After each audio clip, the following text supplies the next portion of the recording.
Pas dekretit të ushtruesës së detyrës së presidentit Albelene Haxhiu për largimin përfundimtar nga puna të 20 prokurorëve serb, të cilët ishin larguar nga vendet e tyre të punës në vitin 2022, ka reaguar edhe ambasada e Shtetit të Bashkuar të Amerikës në Prishtinë. Në një përgjigje për gazeta Express, thuhet se ata kanë thënë se Kushtetuta e Republikës së Kosovës e garanton përfaqësimin e serbëve në institucionet e vendit. Ambasada tutje në përgjigje thotë se presin nga qeveria e Kosovës që të sigurojë që serbët të kenë mundësi të barabarta dhe që të kenë mundësi të marrin plotësisht pjesë në jetën politike dhe qytetare.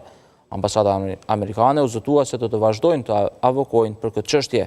Lidhur me këtë, dje ka reaguar edhe Bashkimi Evropian, duke shprehur shqetësim për vendimin e Këshillit Prokurorial të Kosovës dhe të ushtruesës së detyrës së presidentes Haxhiu.